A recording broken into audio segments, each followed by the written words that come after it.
You're listening to Watching Paint Dry, and I'm your host, Emma Jane Palin. Today, I'm joined by director, brand consultant, and writer Africa Daly Clark, who you may also know from her work online as the Vitamin D Project. I've followed Africa for a number of years now, and as she moved to Ramsgate with her growing family around the same time as us, we've come to know one another on a more personal level. Her sustainable approach to interiors and fashion is something that I of course look up to. Her home is absolutely incredible, but it's the way she uses her imagery and words as a backdrop to emphasise social injustice that is truly inspirational. In this discussion, we freely talk about why that's so important to her, as well as how that came to light. I think one of the most interesting things that came from our conversation is that the ideals that we often aspire to are not always the ultimate goal. It's okay for our aspirations to change, for our priorities to adjust, and we don't owe it to anyone to stay stagnant when it's time to move on. We're here to learn, adapt, and grow, which is a lovely message to end season 1 of this podcast on. I hope you've enjoyed it as much as I have.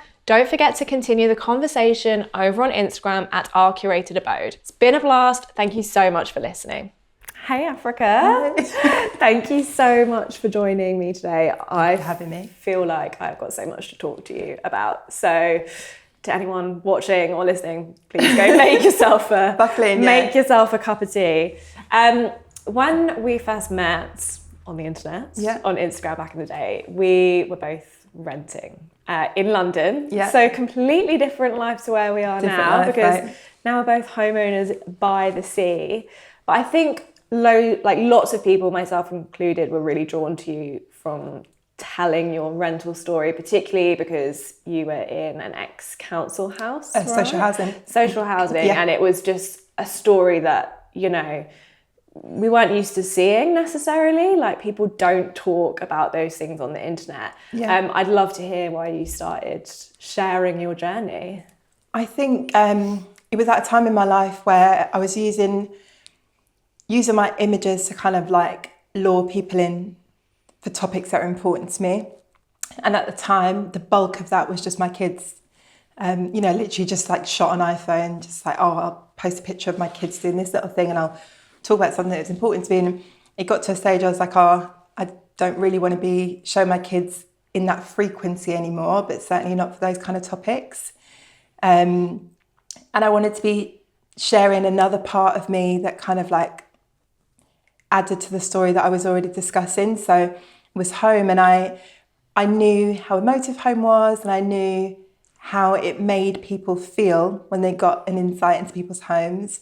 So it felt only fair to be completely transparent and share that this is our home, it's lovely, we've made it lovely, but it's only possible for us to live in this part of London in this way because we're very fortunate to be in social housing. Yeah, and you obviously, like, the flat didn't look the way that it did when you moved in. Like, there's a lot of graft. You and your husband did a lot of work. I know as a renter, you always hear that, why are you putting so much money into something? Like, why was that important to you? I think I used to say it's because we thought we were going to rent forever. And so, you know, how depressing to think that just because we would never own, we would never invest in our home. But I would like to say with hindsight that even though our last flat, we were only in for 2.5 years, it was the best decision we ever made. Like, that period of life, nobody could have planned for. So we moved in 2019, we left in 2021. It was like, if you imagine, we did like the bulk of the renovation in 2019. And if you imagine that we would have had to have lived through that pandemic in a tiny 2-bedroom flat that was already too small for us, didn't have a typical garden, if we hadn't made it work for us, it would have been a nightmare. Yeah, that wouldn't have been a nice living environment. Exactly, yeah. And also in that time, your family grew. So you were coming up with like amazing solutions. Yeah, we had to, Small space living. Yeah. Just for people that may not know, can you talk me through some of those things that you did? I feel like my mind now. I think the most... the kids' bedroom was obviously... The kids' bedroom was a big one. So we had a 2-bedroom flat. And even though we're only in a 3-bedroom home now, we have a lot more rooms now. So it was literally 2 bedrooms, very, very small kitchen, a living room and a bathroom. That was it. We had no problem with our children sharing. That's what I grew up doing. It's what my husband grew up doing, it's what we knew. But when we knew that we were going to have a third child, we changed their bunk beds to a triple bunk bed, which was an existing structure. But then my husband kind of like did this DIY hack to make it like a fold down cot in the middle. So it had like bars all along it, and it was, because we'd used an existing cot, it was all the right legal dimensions and stuff for a cot.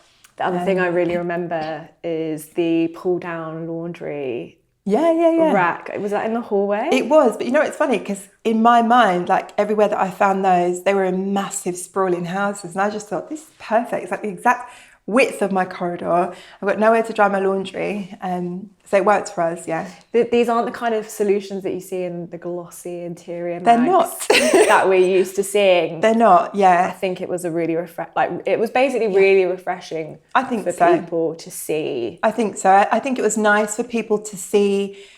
I think you will know yourself as a renter. It invokes a lot of emotions from other people, what you decide to do. And I think that our account at that time provided a lot of people with the language and the reasons to invest in their own space. And I think that a lot of people resonated with us for that reason. Like, it was nice for them to be able to say, oh, well, I follow this girl and she's, you know, that hasn't stopped her from having another child, and she has no plans to move, but she's very happy living in a 2-bedroom. Like, the kids have got a lovely space. They've got a tiny terrace, but they've managed to fit this whole like jungle on there and stuff. So it almost felt like we were kind of becoming part of your little family. It was very like warm and welcoming. Yeah. But I know you touched upon this already. I love the fact that it isn't just about those pretty kind of functional things on your platform. Like, you use it to advocate for marginalised communities. You're not afraid to say your own experience as a Black woman. And again, that's not something we really typically see if you're scrolling through Pinterest and Instagram, and it can be a little bit of a, well, we know people can become very defensive from seeing these things. But yeah, why is it so important to you to share your experiences in that way? I felt like in 2020, more than any other year, because you probably can't do it in the same way now as a creator, it was so easy to find your own space online, and kind of like, because everyone was on their phones, anyone who wanted to find you would, you know? So it was important to me to take up space, to literally insert myself into this very whitewashed, very cold, very gate-kept corner of the internet, like interiors. Not say like, oh, can I join you? But just literally be like, oh, I'm here. And actually, I'm going to use my pictures and I'm going to talk about every single thing that I want to talk about, anything that comes to my mind. And I'll show a picture of my kitchen to kind of like, what's the word? Not catfish. Catfish, I love that. We are catfishing people by putting them in with our pretty interiors. Clickbait. Clickbait, yeah. To clickbait. I mean, yeah, because I could see that people were interested in the way that we've done our home. So why not use it to, lure them in to discuss like more important things? Yeah, absolutely. And I despise the whole social media as escapism from like what's happening in the real world. It's it just ignores the fact that we're multifaceted humans with different interests, and you're not forced to, like, no one's forced to follow you if they don't want to. But it's really important that we do have those discussions and hear from people that are maybe outside of our social bubble or don't look like us, or it's or wouldn't important. Do their homes like us. It's important to hear those voices, and sometimes actually, just by listening and sitting with things that you've heard, you learn so much and take that I know forward. I did from other people as well, definitely. Yeah, it's not just about it, I feel like this is something you also talk about, being held on like a pedestal, whereas you're also still a human. Of course, learning, unlearning, embarrassed of things I said 2 years ago, now I know better, and the internet can be a cruel place, but again, in the same mentality of like squeezing that space in, it's that ability to not shrink back and be like, I'm still here. I'm still going to be here. I'm still going to keep showing different things and talking about the things that are important to me. And also, home is where you can have those kinds of unfiltered conversations. Yes. And actually, I love that locally within our own community, we have people like Jessie from Cuts and Sons, like she makes incredibly beautiful things with political messages, and it's really nice to see that in our like local vicinity. I've also already had Naomi and Natalie from Everyday Racism. Good friends, and we spoke a lot about diversity within the interiors world. Like, I'd love for you to kind of talk about your own experience as much as you'd like to, I guess. I think for me, it's more just that we all have homes. We all have homes. Like, I'm very well aware that some of us are flat sharing and some of us are in studios and some of us are in hostels. I'm not saying we all have houses, but we all live somewhere. And to me, that's enough to take part in this like interior space if you want to. And I really do just try to encourage everyone to say, like, whatever's within your means, if you have the time to dedicate, if you've got the time to learn a new skill, for example, if you have the finances, but it doesn't have to be a big amount, like, just, look around you and maybe have a few conversations with yourself of what couple of tweaks could I make once a week, once a month, to make my space reflect me more, fit me better, and to make me happier. Like, I know in our first flat, a lot of people would say, oh, your kitchen was perfectly functional. And it wasn't. It wasn't, because they're not living in it. They're not living in it, right? We ended up being a family of 5 or a family of 4. So it wasn't functional. It used to be a corridor. They made it a kitchen, right? But the point is, the internet kind of encourages people to say, that's bearable, live with that. For things that you wouldn't live with that.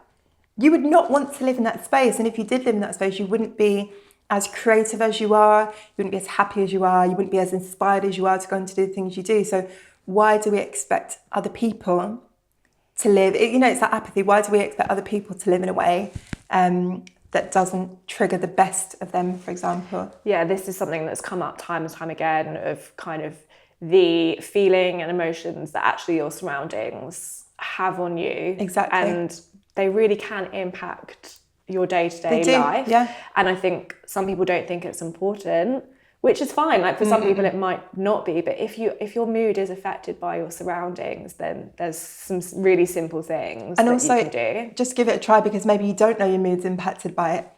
And maybe it is. But to your point about the diversity in the industry, to me, it's like, I don't see it as an industry. I see it as we all have homes. And so that is what encourages me. If I look around and see that at all these interior events, they're all white, that's fine. I don't particularly want to go to these events because I wouldn't have anything to talk about with these people. It's fine.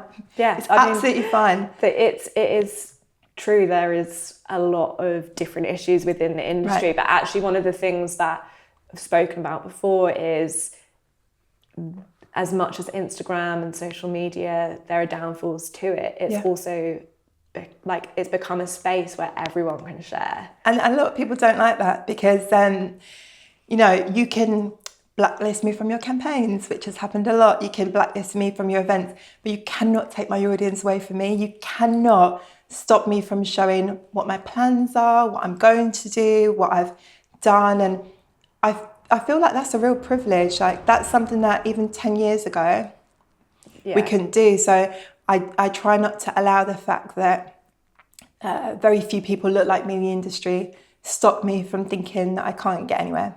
Yeah, you almost have to show that so that other people definitely know that they can also do the same and be Definitely. unapologetic about taking up that space as well. I think that that's definitely something, like, I feel like I've personally seen more people being not afraid to take up space. Because what's the worst that someone can say? Oh, I hate her style. It's horrendous. To me, like, if you don't like something of mine that, for example, is tied to my culture, oh, you're just showing you don't have culture. It's like, it's absolutely fine. I don't think I've ever personally had a really strong distaste at what someone's done with their home. I'm always just so pleased that someone has taken the time to think, what would I like my home to be like, and just given it a go.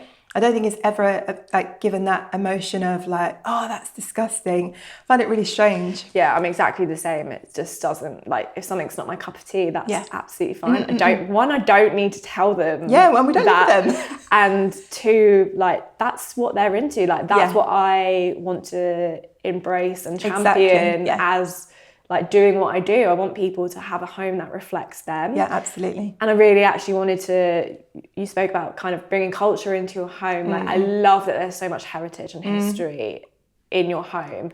Like, is that something that you feel is really important to show your kids? Yes, because family tree time. Family tree time, let's go. So my grandma is white, but she's half Armenian, half Irish. Her husband, my granddad, is Caribbean. My mum is mixed race. My dad is black. So 3/4 of my heritage is from Grenada, and I have a really strong affiliation with that. But I have cousins, for example, with the exact same kind of like initial makeup. Armenian Irish grandma, so grandmas are sisters with my grandma. Black husband, mixed race mum, but their dad is white.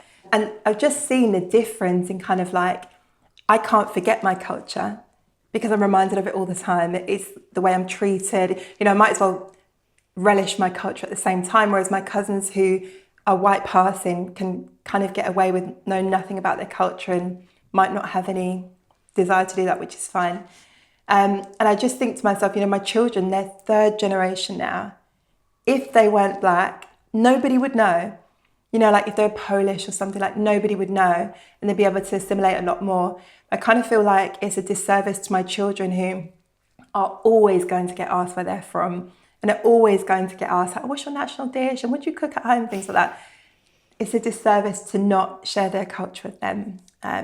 I've always grown up in homes where I've seen my culture strongly reflected around me in ways that I've not understood until I've become an adult. And I'm so grateful because that's meant there's never been this disconnect. I didn't fully embrace my culture until I was 15. I'd never been back home, and I went to secondary school there, which was like a major culture shock. And I came home and I was just like, oh my gosh, I feel whole. Like, you know, like so much of myself I just didn't understand because I'd only ever had it passed down like through stories and stuff. And so with our children, it's so important that we kind of like give them this nourishing background and that everything that reflects them when they, for example, just went back home now in the summer, they're like, this is just like, I can see why you've got that. And this is just like what we've got home. And it doesn't, although it's such an alien concept to them, it doesn't feel alien. And it makes that transition so much smoother, if that makes sense. Yeah, and I love that actually it does feel like a blend of cultures in your home. Like you, I think last year or the year before, you designed a collection in collaboration with Poodle and Blonde. Yeah. And it was just such like, it had so many vintage and retro influences, which obviously is kind of intrinsic in your style anyway. But then it pulled in on so many things, like other things about you. Like it tells a story. It's amazing. Yeah. And I love that that's kind of how your home feels. Like I feel like I'm looking at you and your family when That's really nice. When I look at it. And that's the kind of interiors that I love. Yeah, same. Keeping the conversation on the kids, we've also obviously had like many conversations about generational wealth. Yes. And I know that that's something that's really important to you, which is obviously what kind of this move to the seaside was the start of that. But yeah, can you tell me a little bit about the move and buying? Yeah. It all came about in such a short period of time. I think if you're not in our industry, you would not believe it. And I made the mistake of trying to be super transparent with everyone and being like, we've just made a ton of money doing adverts, an obscene amount, and we know it's not going to last, so we want to buy a house. And I think that for anyone who isn't in our industry, especially in 2020, by the way, because obviously things change, I think anyone who isn't in our industry was just like, no chance. You know, people did different things with their money that year, but I know that everybody who was in our industry earned an awful lot.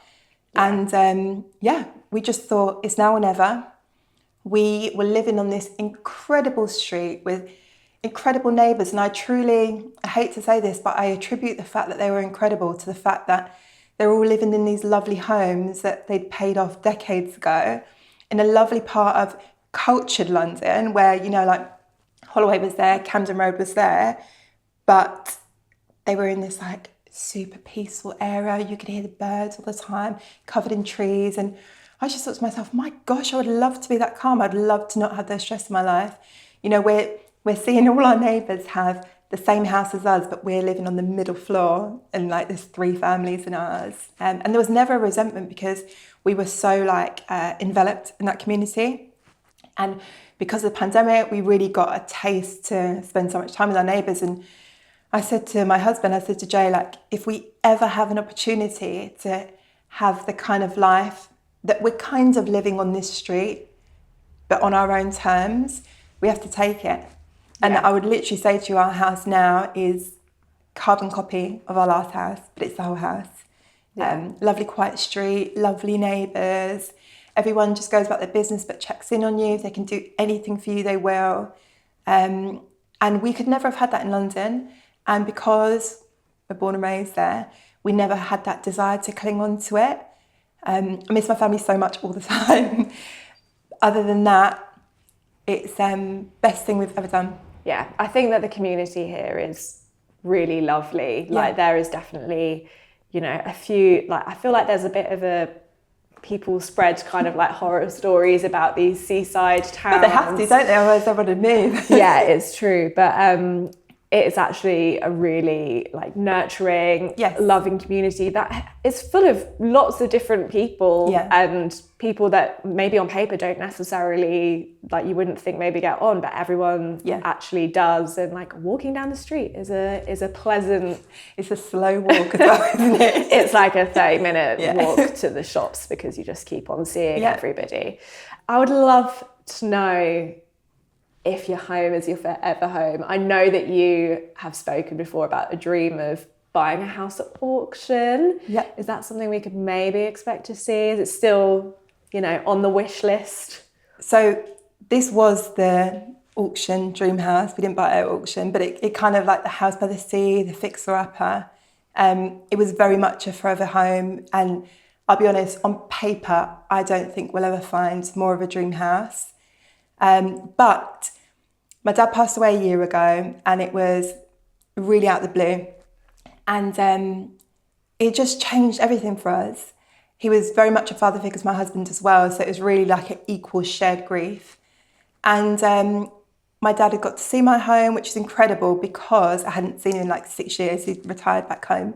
So that was really, I feel really lucky for. He got to see what we'd done. In fact, my dad's the only person who bought, and that was back home when he retired. So it was a big thing, and it was really lovely in a weird way. He's probably the only person whose validation I wanted in that respect. I didn't learn to drive or anything like that. I didn't go to uni, all the things that he told me he wants me to do. And so it was really lovely to be able to have done one of those things. It's the only person whose opinion I cared about.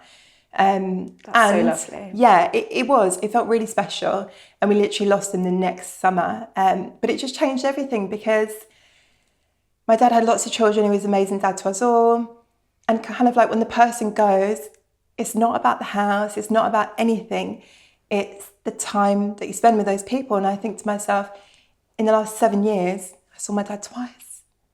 And, you know, when you've got these massive projects that take all your focus, you're losing out on those experiences and memories. So I feel like the last 2 years especially, we should have seen my dad a lot more. And I could say the same for my grandma, for example. We don't want to regret those things anymore. So we came to the decision, we are definitely going to sell. Yeah, for a while we were like... Yeah, it was a really life-defining moment for Jay and I where it's like, we need a home. Home has a massive impact on our happiness and our children's life and things like that. We can't deny that, but it doesn't need to be this home. I think that's really interesting, and thank you for being so open about how you came to that, and especially within the last year, like the events going on in the world. Obviously, it's not just in the last year, but it does trivialise all of like these silly things that we all fret over in our homes. Ultimately, it's a safe space. It's where you're with your loved ones. As long as you're all safe and well, that is all that matters. Yeah. And then we can add We can add the pretty things Yes. afterwards, and we can make mistakes and we can learn new things. Yeah.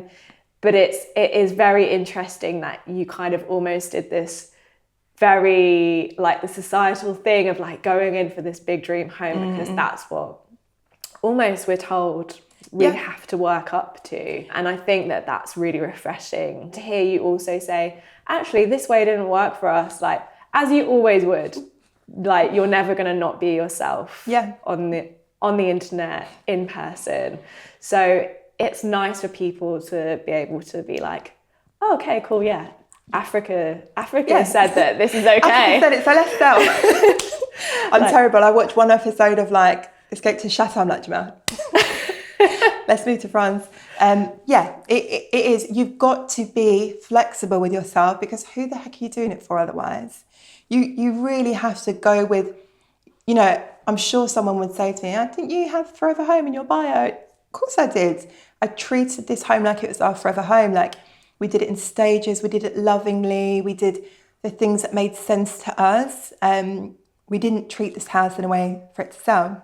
As long as you're staying locally, I'm okay. Of course. And that's the other thing, like you do fall in love with the area so much that I can't imagine being anywhere else now. And we're so spoilt for choice in this area with lovely homes.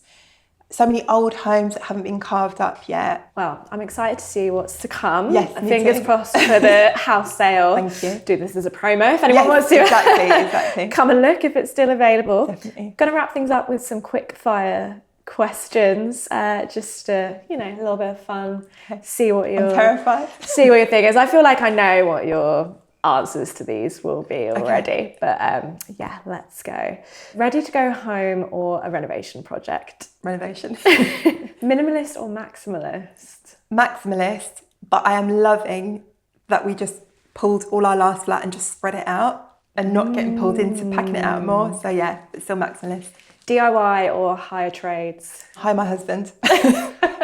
Open plan or private zones? Private zones I've enjoyed in this house, yeah. Wallpaper or paint? Wallpaper. Your own range. My own, preferably. please buy it.